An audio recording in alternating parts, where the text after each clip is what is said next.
जय हिंद दोस्तों। एक बार फिर से आपका स्वागत है BKY मैथ्स पर, जहां हम आपके लिए लेकर आए हैं लूसेंट ऑब्जेक्टिव बुक का टॉपिक वाइज सीरीज, जिसके अंतर्गत हम भूगोल देख रहे हैं। आज हम भूगोल का 28 नंबर चैप्टर ज्वार भाटा से जुड़े हुए प्रश्नों को पहले देखते हैं। तो चलिए शुरू करते हैं।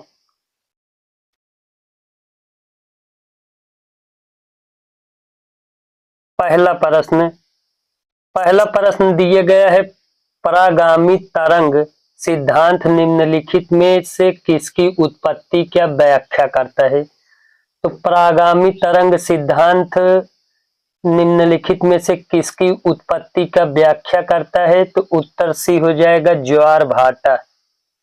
परागामी तरंग सिद्धांत ज्वार भाटा की उत्पत्ति की व्याख्या करता है। दूसरा प्रश्न, ज्वार भाटा की उत्पत्ति के संबंध में परागामी तरंग सिद्धांत का प्रतिपादन किसने किया। तो हमारा उत्तर हो जाएगा विलियम बेबल ने। ऑप्शन बी हमारा सही उत्तर होगा इसमें। विलियम बेबल ने ज्वार भाटा की उत्पत्ति के संबंध में परागामी तरंग सिद्धांत का प्रतिपादन किया। तीसरा प्रश्न दिए गया है, किसके गुरुत्वाकर्षण के कारण ज्वार भाटा आता है। तो किसके गुरुत्वाकर्षण के कारण ज्वार भाटा आता है। तो पृथ्वी पर सूर्य और चंद्रमा का। ऑप्शन सी हमारा सही उत्तर हो जाएगा। पृथ्वी पर सूर्य और चंद्रमा का गुरुत्वाकर्षण के कारण ज्वार भाटा आता है।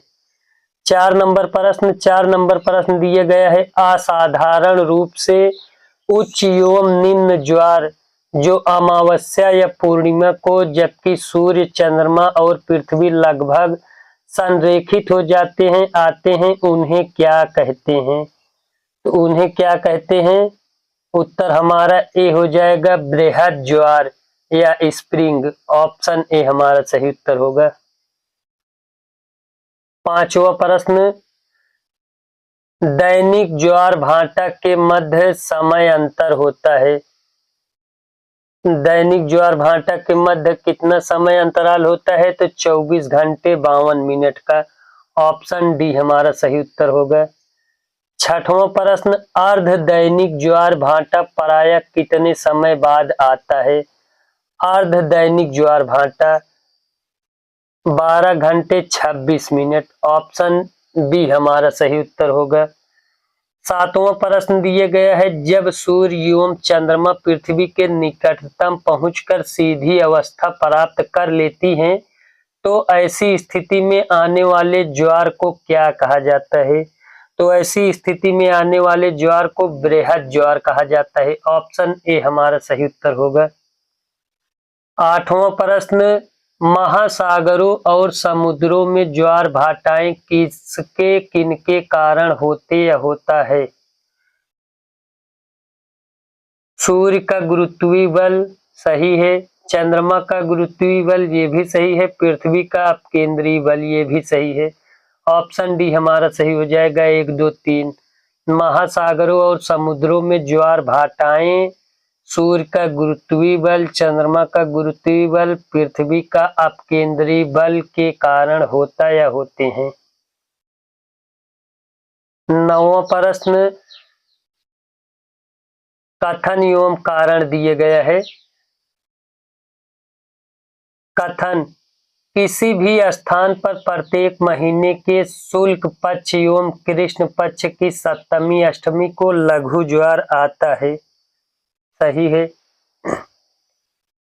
कारण आर, इस दिन सूर्य और चंद्रमा समकोणिक स्थिति में होते हैं। ये भी सही है। तो ऑप्शन ए हमारा सही उत्तर हो जाएगा। ए और आर दोनों सही है तथा आर ए की सही व्याख्या करता है। 10 नंबर प्रश्न, कथन ए, बृहद ज्वार प्रत्येक महीने की अमावस्या तथा पूर्णिमा को आता है।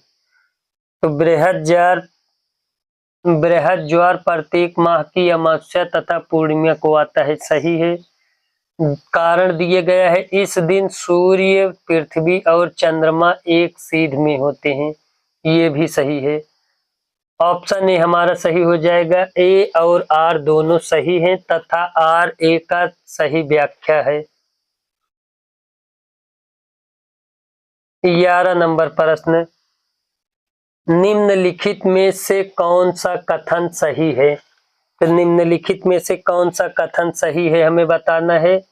किसी भी स्थान पर दो ज्वारों के बीच 12 घंटे 52 मिनट का अंतराल होता है। सही है। दूसरा, लघु ज्वार में सामान्य ज्वार से 20% नीचा ज्वार आता है। ये भी सही है।